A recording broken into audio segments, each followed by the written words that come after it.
Jardine, boa noite. Boa noite. Que você falasse primeiro da mudança de postura do time no segundo tempo. O Hudson falou em identidade. É isso que você pediu para os jogadores?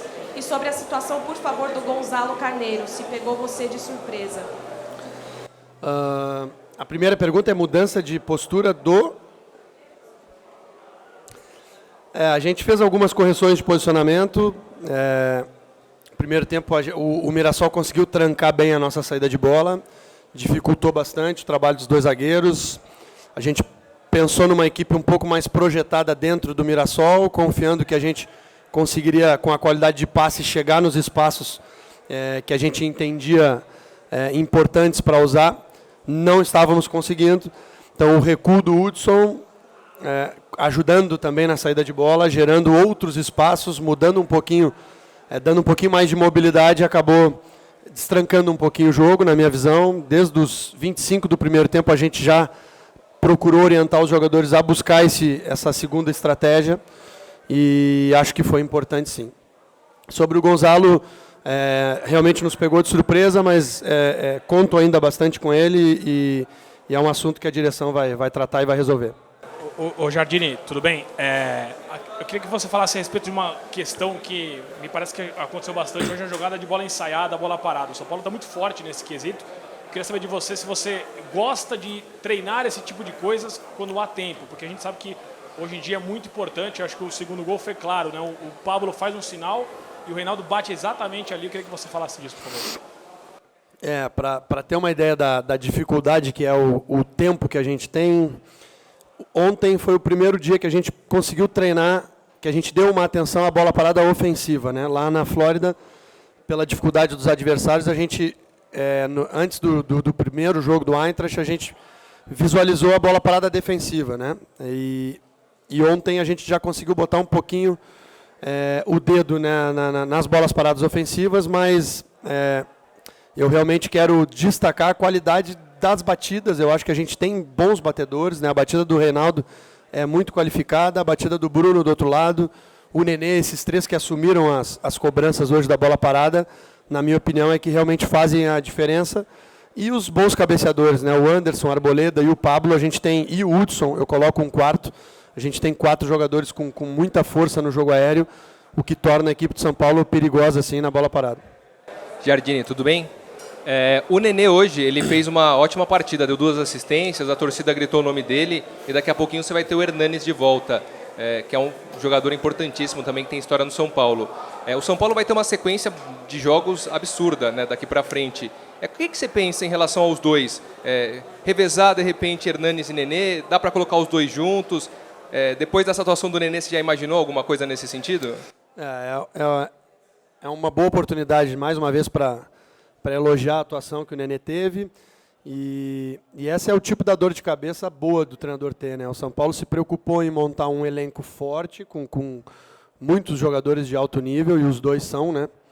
E justamente cabe a mim encontrar em algum momento uma organização, um sistema tático que consiga tornar o São Paulo competitivo e, ao mesmo tempo, encaixar os melhores jogadores. Não é tão fácil, é uma fórmula que não é que não tem muito a ver com a matemática, mas esse é o trabalho que eu vou ter a partir de agora, de estar sempre pensando no jogo a jogo, de uma maneira de estar premiando aqueles que vivem o melhor momento, que estão muito bem, mas ao mesmo tempo conseguir manter um nível de organização, que a gente tenha uma identidade também importante, que a gente não fique trocando também de um jogo para outro, tanto de sistema tático ou de a maneira de organizar os jogadores em campo.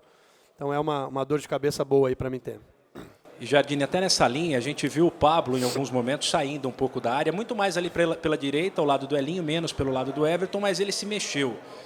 Pablo e Diego Souza também é uma composição que na sua cabeça funciona. E só para esclarecer, o Hernanes, para você, ele é um homem de criação. Você não pensa em usar como segundo volante, por exemplo?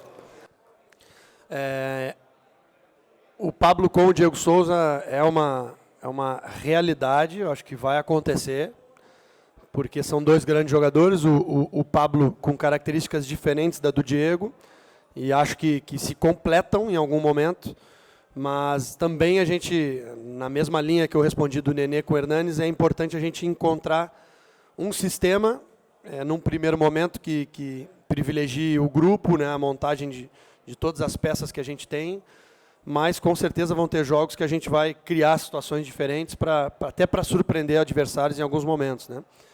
E a tua segunda pergunta?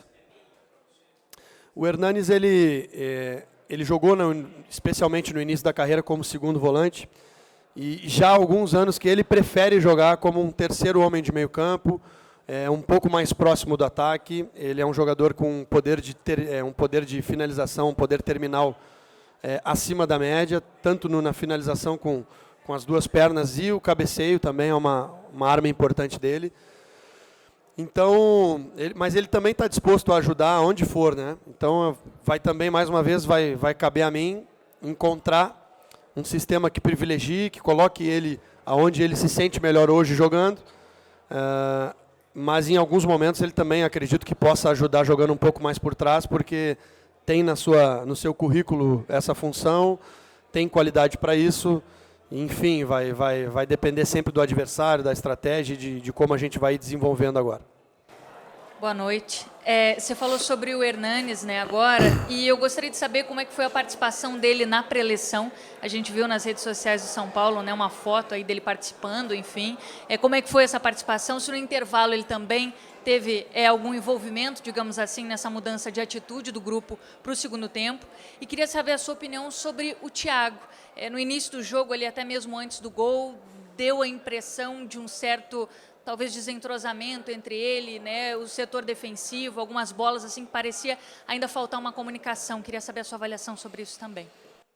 Eu acho que, justamente, né, começando pela última, a gente está num processo de entrosamento ainda, né? Os jogadores que chegaram estão conhecendo os jogadores mais antigos e vice-versa, né? Então, volta e meia pode acontecer lances como os do primeiro tempo, de algum problema de comunicação. Enfim, eles vão se conhecendo e com certeza a tendência é ir diminuindo gradativamente. O Hernanes hoje é o capitão do nosso grupo, né? Participou, esteve presente na pré-eleição, esteve presente no vestiário. Pela simples presença dele, eu acho que ele já está participando. Mas eu queria também destacar outros líderes que a gente tem, né? Hoje o capitão foi o Hudson e tem uma liderança, uma postura exemplar, é um jogador extremamente dedicado, um jogador extremamente comprometido com o clube. Então, hoje a gente esteve muito bem representado também na capitania. A partir do momento que ele saiu, a abraçadeira foi para o braço do Jusilei, que é um outro jogador importante que a gente tem aqui, com uma bagagem, com uma experiência. É um jogador que também quer marcar o seu nome na história de São Paulo. A gente percebe essa vontade nesses jogadores mais experientes. Então, eu fico bastante satisfeito, não só com a liderança do Hernanes, mas também esses outros jogadores que começam a exercitar também o seu poder de liderança, o seu poder de exemplo, de postura que a gente tem dentro do vestiário. Boa noite, Jardine. A gente sabe que começar ganhando dá moral, dá confiança para qualquer elenco, né? Mas hoje, particularmente, para você, era fundamental sair ganhando, para você ter tranquilidade para trabalhar, para você ganhar moral também com o torcedor? Eu acho que sim, né? Pessoalmente, eu, antes do jogo, pensava muito que seria importante começar com o pé direito, começar vencendo, começar atendendo a expectativa que se gerou, né, em torno desse grupo, desse trabalho. E não só para mim, mas o que a gente conversou na pré-eleição foi justamente isso, de quão importante é começar bem. O São Paulo há 3 anos que não começava vencendo no Campeonato Paulista.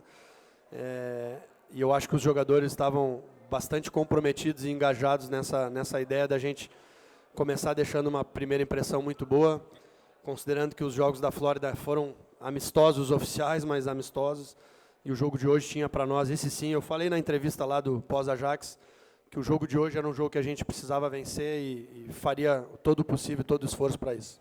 Ô, Jardine, aqui do seu lado direito, boa noite. Minha pergunta é sobre o Bruno Pérez. Ele não fez um bom primeiro tempo, a torcida chegou a vaiá-lo, né, no primeiro tempo. Eu queria saber se você teve alguma conversa específica com ele durante o intervalo e também que você comentasse sobre a atuação dele na partida em geral. E outra pergunta sobre um tema distinto. você comentou sobre a dificuldade da saída de bola no primeiro tempo com o Hudson jogando um pouco mais avançado. Essa dificuldade faz você repensar o posicionamento do Hudson no meio de campo? A gente a gente largou com uma ideia, enfim, e os jogos vão acontecendo e a gente vai tentando também perceber a adaptação dos jogadores ao sistema, as minhas ideias. Eu também tenho que me adaptar a eles. E hoje, com o elenco que a gente consegue ter algumas variações importantes, e essa é uma delas, né? O Hudson é um jogador que pode jogar um pouco mais projetado. Ele, inclusive, ano passado jogou alguns jogos assim com a Aguirre. Tem essa capacidade, tem essa força para isso, mas também é um volante de origem, é um jogador que, jogando por trás, talvez até se sinta mais à vontade. Então, eu fiz uso dessas duas opções que ele me dá, mas sem dúvida que a participação dele um pouco mais recuado hoje foi superior, né? E a tua primeira pergunta? Bruno Pérez é também uma boa oportunidade para elogiar. Eu acho que ele, no somatório da partida como um todo, foi muito bem, teve uma boa participação.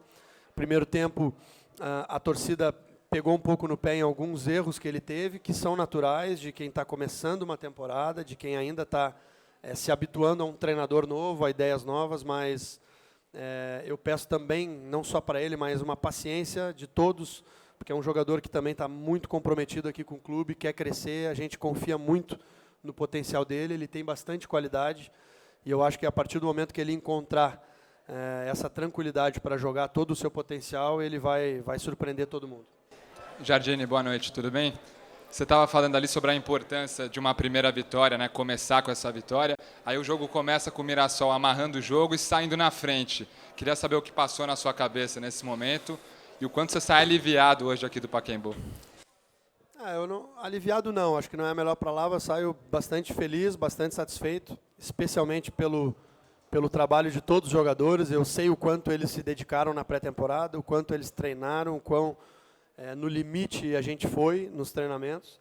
Então a gente sempre torce para, quando a gente vê as coisas correndo da maneira que correram, com muito trabalho coletivo de todos, a gente torce que eles também saiam premiados, né, com boa atuação, com vitória. Então, fico muito feliz, sem dúvida, pela atuação de todos. Fechamos aqui a entrevista coletiva. Mais algum complemento? Da dificuldade que a gente ia sofrer dentro do jogo, da gente manter a cabeça no lugar, da gente também, naquele momento, a gente não estava jogando bem, então eu estava pensando, a cabeça trabalhando muito para encontrar uma solução, alguma variação que pudesse nos recolocar no jogo e graças a Deus deu tudo certo.